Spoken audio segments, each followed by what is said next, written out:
The Secret Garden, Chapter 13. I am Colin. Mary took the picture back to the house when she went to her supper, and she showed it to Martha. "Eh," said Martha, with great pride. "I never knew our Dickon was as clever as that. That there's a picture of Missel Thrush on her nest, as large as life and twice as natural." Then Mary knew Dickon had meant the picture to be a message. He had meant that she might be sure he would keep her secret. Her garden was her nest, and she was like a Missel Thrush. Oh, how she did like that queer, common boy! She hoped he would come back the very next day, and she fell asleep looking forward to the morning. But you never know what the weather will do in Yorkshire, particularly in the springtime. She was awakened in the night by the sound of rain beating with heavy drops against her window. It was pouring down in torrents, and the wind was wuthering around the corners and in the chimneys of the huge old house. Mary sat up in bed and felt miserable and angry. "The rain is as contrary as I ever was. It came because it knew I did not want it." She threw herself back on her pillow and buried her face. She did not cry, but she lay and hated the sound of the heavily beating rain. She hated the wind and its wuthering. She could not go to sleep again. The mournful sound kept her awake because she felt mournful herself. If she had felt happy, it would probably have lulled her to sleep. How it wuthered, and how the big raindrops poured down and beat against the pane.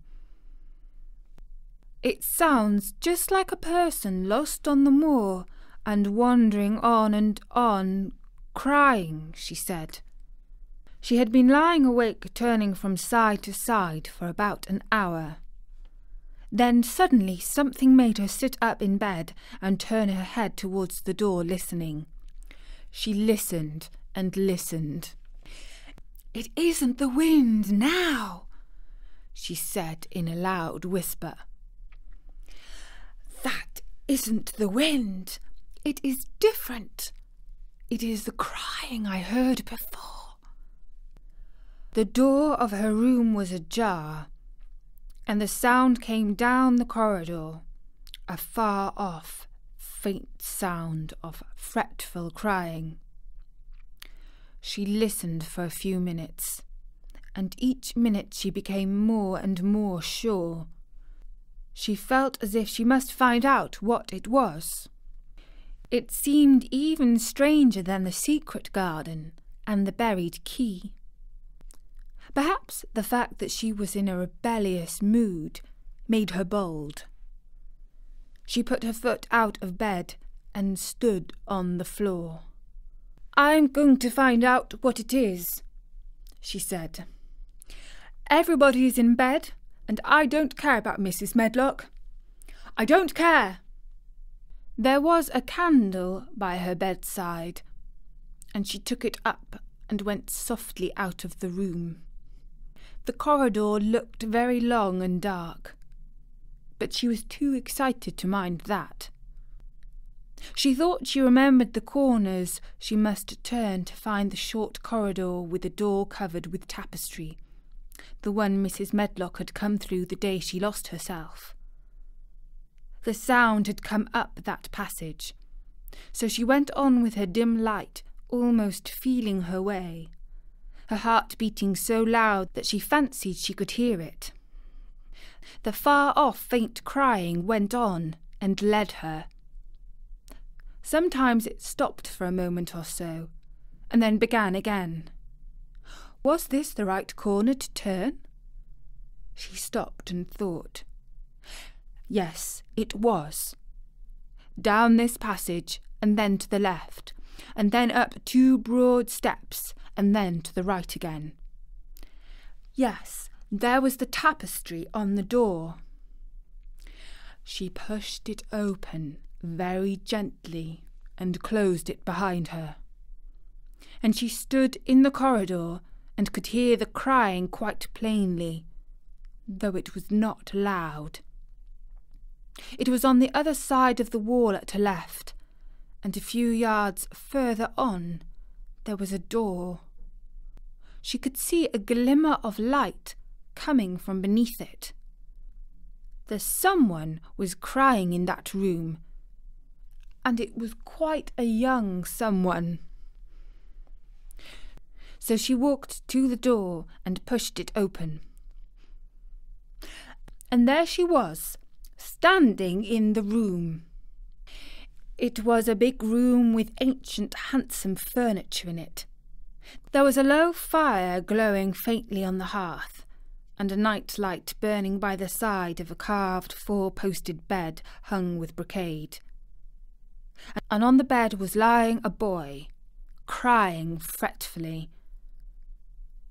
Mary wondered if she was in a real place or if she had fallen asleep again and was dreaming without knowing it. The boy had a sharp, delicate face, the colour of ivory, and he seemed to have eyes too big for it. He also had a lot of hair, which tumbled over his forehead in heavy locks and made his thin face seem smaller. He looked like a boy who had been ill. But he was crying more as if he were tired and cross than as if he were in pain. Mary stood near the door with her candle in her hand, holding her breath. Then she crept across the room, and as she drew nearer, the light attracted the boy's attention, and he turned his head on his pillow and stared at her, his grey eyes opening so wide that they seemed immense. "Who are you?" he said at last in a half-frightened whisper. "Are you a ghost?" "No, I am not," Mary answered, her own whisper sounding half-frightened. "Are you one?" He stared and stared. Mary could not help noticing what strange eyes he had. They were agate grey, and they looked too big for his face, because they had black lashes all round them. "No," he replied, after waiting a moment or so. "I am Colin." "Who is Colin?" she faltered. "I am Colin Craven. Who are you?" "I am Mary Lennox. Mr. Craven is my uncle." "He is my father," said the boy. "Your father?" gasped Mary. "No one ever told me he had a boy." "Why didn't they?" "Come here," he said, still keeping his strange eyes fixed on her with an anxious expression. She came close to the bed, and he put out his hand and touched her. "You are real, aren't you?" he said. "I have such real dreams very often. You might be one of them." Mary had slipped on a woolen wrapper before she left her room, and she put a piece of it in between his fingers. "Rub that and see how thick and warm it is." "Rub that and see how thick and warm it is," she said. "I will pinch you a little if you like, to show you how real I am. For a minute I thought you might be a dream too." "Where did you come from?" he asked. "From my own room. The wind weathered so I couldn't go to sleep, and I heard someone crying and wanted to find out who it was." "What were you crying for?" "Because I couldn't go to sleep either, and my head ached. Tell me your name again. Mary Lennox. Did no one ever tell you I'd come to live here? He was still fingering the fold of her wrapper, but he began to look a little more as if he believed in her reality.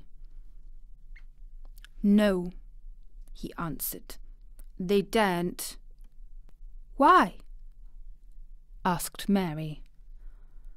Because I should have been afraid you would see me. I won't let people see me and talk me over. Why? Why? Asked Mary again, feeling more mystified every moment. Because I am like this always, ill and having to lie down. My father won't let people talk me over either. The servants are not allowed to speak about me. If I live, I may be a hunchback, but I shan't live. My father hates to think I may be like him. Oh, what a queer house this is, Mary said. What a queer house. Everything is a kind of a secret. Rooms are locked up, and gardens are locked up, and you. Have you been locked up? No, I stay in this room because I don't want to be moved out of it. It tires me too much. Does your father come and see you? She ventured. Sometimes, generally when I am asleep. He doesn't want to see me. Why? Mary could not help asking again. A sort of angry shadow passed over the boy's face. My mother died when I was born, and it makes him wretched to look at me. He thinks I don't know, but I've heard people talking. He almost hates me. He hates the garden because she died, said Mary, half speaking to herself. What garden? Oh, just a garden, she stammered. Have you been here always? Nearly always. Sometimes I have been taken to places at the seaside, but I won't stay because people stare at me. I used to wear an iron thing to keep my back straight, but a grand doctor came from London to see me and said it was stupid. He told them to take it off and keep me out in the fresh air.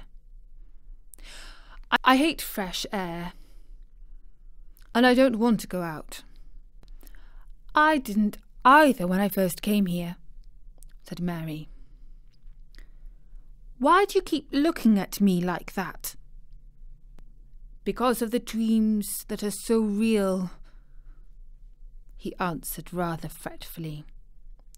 Sometimes when I open my eyes, I don't believe I am awake. We're both awake, said Mary. She glanced around the room with its high ceiling and shadowy corners and dim firelight. It looks quite like a dream. And it's the middle of the night, and everybody in the house is asleep. Everybody but us. We are wide awake. I don't want it to be a dream, the boy said restlessly. Mary thought of something all at once. If you don't like people to see you, she began, do you want me to go away? He still held the fold of her wrapper, and he gave it a little pull. No, he said. I should be sure you were a dream if you went. If you are real, sit down on that big footstool and talk. I want to hear about you. Mary put down her candle on the table near the bed and sat down on the cushioned stool. She did not want to go away at all. She wanted to stay in the mysterious hidden-away room and talk to the mysterious boy. "What do you want me to tell you?" she said. He wanted to know how long she had been at Misselthwaite. He wanted to know which corridor her room was on. He wanted to know what she had been doing, if she disliked the moor as he disliked it, where she had lived before she came to Yorkshire. She answered all these questions and many more, and he lay back on his pillow and listened. He made her tell her a great deal about India and her voyage across the ocean. She found out that because he had been an invalid, he had not learned things as other children had. One of his nurses had taught him to read when he was quite little, and he was always reading and looking at pictures in splendid books. Though his father rarely saw him when he was awake, he was given all sorts of wonderful things to amuse himself with. He never seemed to have been amused, however. He could have anything he asked for, and was never made to do anything he did not like to do. "Everyone is obliged to do what pleases me. It makes me ill to be angry. No one believes I shall live to grow up." He said it as if he was so accustomed to the idea that it had ceased to matter to him at all. He seemed to like the sound of Mary's voice. As she went on talking, he listened in a drowsy, interested way. Once or twice she had wondered if he were not gradually falling into a doze. But at last he asked a question which opened up a new subject. "How old are you?" he asked.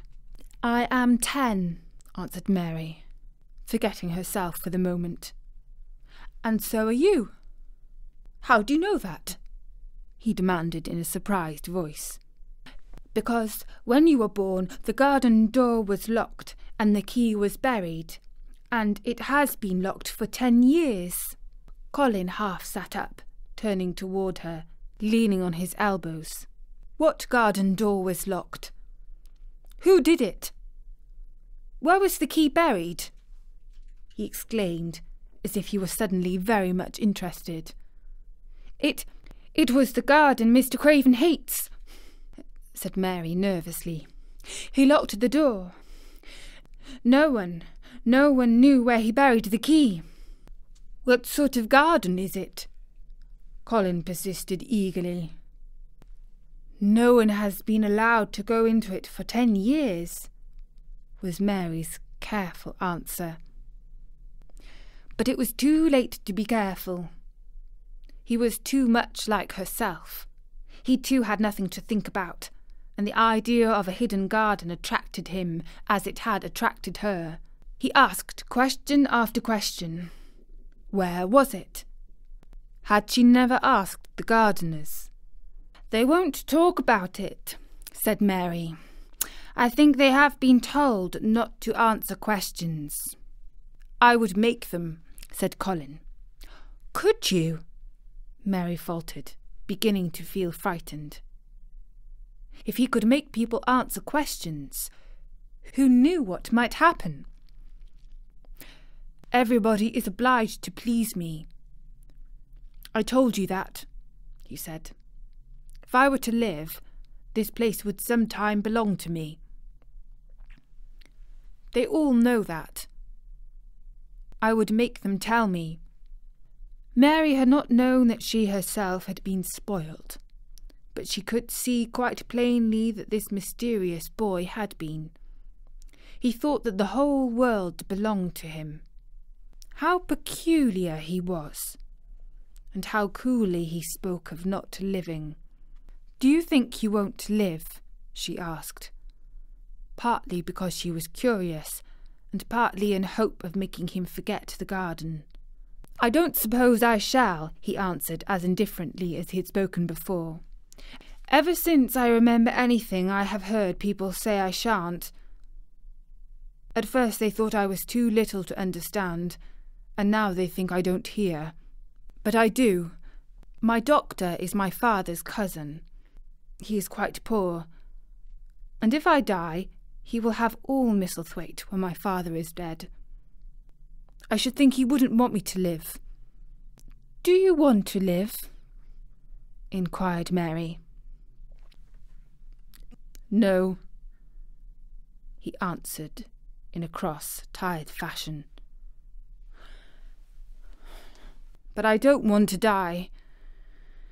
When I feel ill, I lie here and think about it until I cry and cry."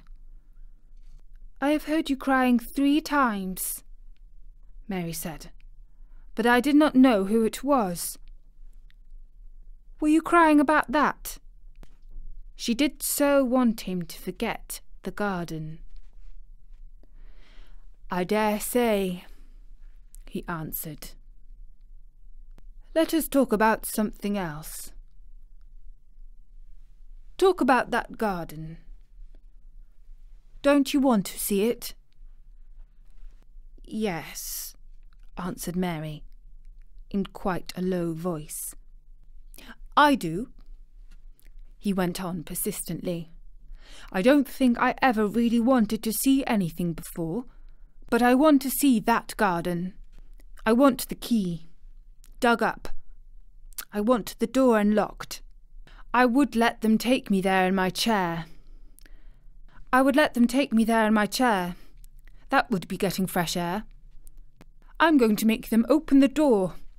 He had become quite excited, and his strange eyes began to shine like stars and looked more immense than ever. "They have to please me," he said. "I will make them take me there, and I will let you go too." Mary's hands clutched each other. Everything would be spoilt. Everything.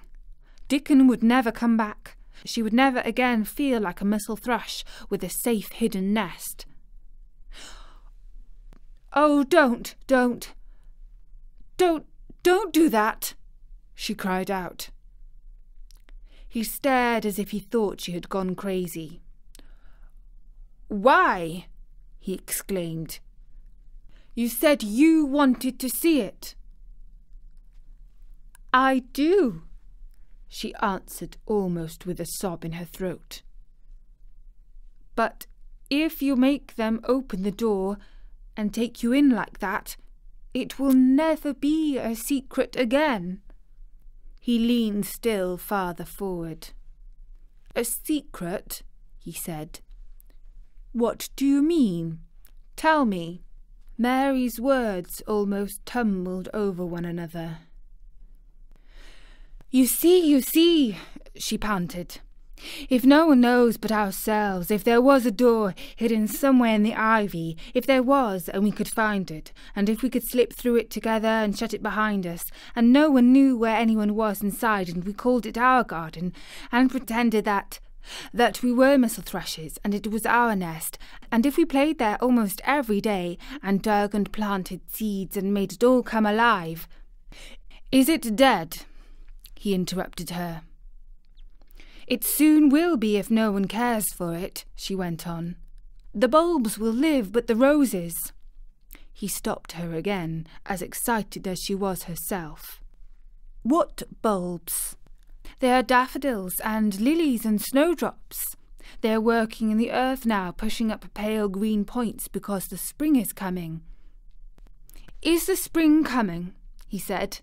"What is it like? You don't see it in rooms if you are ill." "It is the sun shining on the rain, and the rain falling on the sunshine, and things pushing up and working under the earth," said Mary.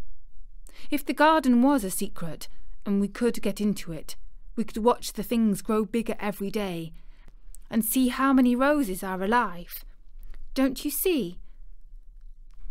Oh, don't you see how much nicer it would be if it was a secret?" He dropped back on his pillow and lay there with an odd expression on his face. "I never had a secret," he said, "except that one about not living to grow up. They don't know how I know that, so it is a sort of a secret.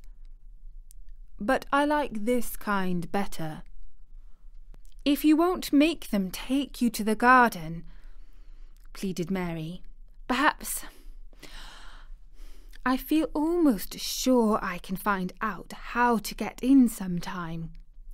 And then, if the doctor wants you to go out in your chair, and if you can always do what you want to do, perhaps we might find some boy who would push you, and we could go alone, and it would always be a secret garden. I should like that, he said very slowly, his eyes looking dreamily. I should like that. I should not mind fresh air in a secret garden. Mary began to recover her breath and feel safer, because the idea of keeping a secret seemed to please him. She felt almost sure that if she kept on talking and could make him see the garden in his mind as she had seen it, he would like it so much that he could not bear to think that everybody might tramp into it when they chose.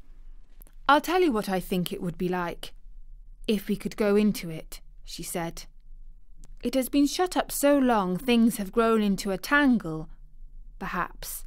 He lay quite still and listened while she went on talking about the roses, which might have clambered from tree to tree and hung down about the many birds which might have built their nests there because it was so safe.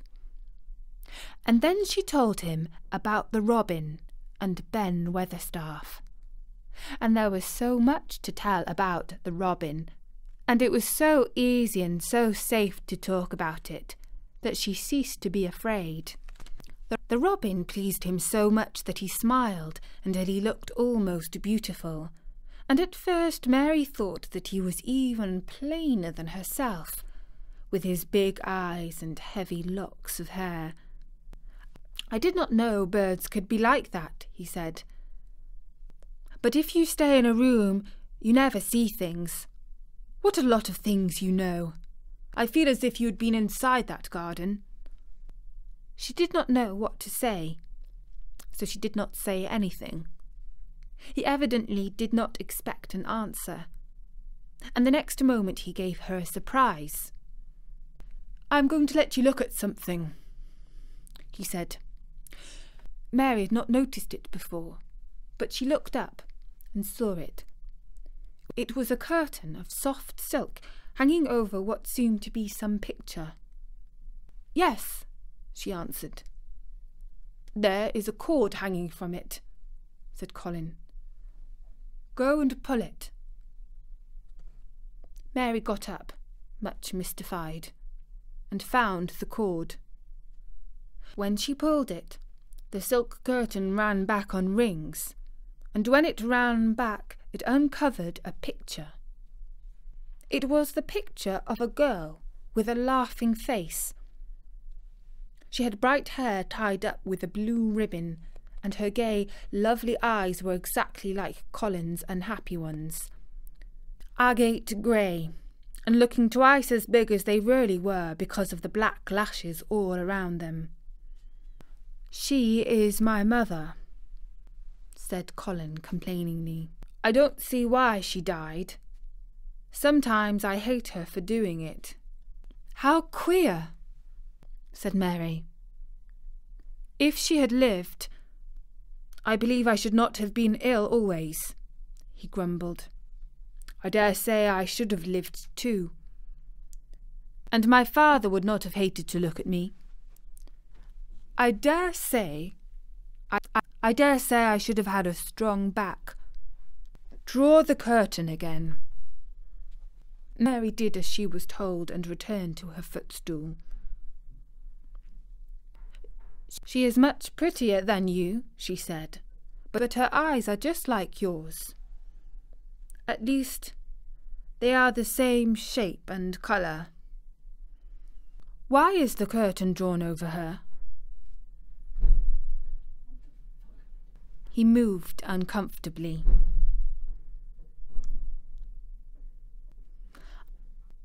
I made them do it, he said. Sometimes I don't like to see her looking at me. She smiles too much when I am ill and miserable. Besides, she is mine, and I don't want everyone to see her." There were a few moments of silence, and then Mary spoke. "What would Mrs. Medlock do if she found out that I'd been here?" she inquired. "She would do as I told her," he answered. "And I should tell her that I wanted you to come here and talk to me every day. I am glad you came." "So am I," said Mary. "I will come as often as I can, but—" She hesitated. "I shall have to look every day for the garden door." "Yes, you must," said Colin. "And you can tell me about it afterward." He lay thinking for a few minutes, as he had done before, and then he spoke again. "I think you shall be a secret too," he said. I will not tell them until they find out. I can always send the nurse out of the room and say that I want to be by myself. Do you know Martha?" "Yes, I know her very well," said Mary. "She waits on me."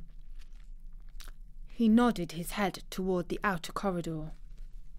"She is the one who is asleep in the other room. The nurse went away yesterday to stay all night with her sister, and she always makes Martha attend to me when she wants to go out. Martha shall tell you when to come here." Then Mary understood Martha's troubled look when she had asked questions about the crying. "Martha knew about you all the time?" she said. "Yes, she often attends to me. The nurses like to get away from me, and then Martha comes." "I have been here a long time," said Mary. "Shall I go away now? Your eyes look sleepy." I wish I could go to sleep before you leave me," he said rather shyly. "Shut your eyes," said Mary, drawing her footstool closer. "And I will do what my ayah used to do in India. I will pat your hand and stroke it and sing something quite low." "I should like that, perhaps," he said drowsily. Somehow she was sorry for him, and did not want him to lie awake, so she leaned against the bed and began to stroke and pat his hand and sing a very low little chanting song in Hindustani. "That is nice," he said, more drowsily still. And she went on chanting and stroking, but when she looked at him again, his black lashes were lying close against his cheeks, for his eyes were shut and he was fast asleep. So she got up softly, took her candle, and crept away without making a sound. And that was the 13th chapter of The Secret Garden. And so Mary has met Master Colin, and felt compelled to share with him the secret of the garden. Let's see if Mary can help bring Colin into the garden in the next chapter of The Secret Garden.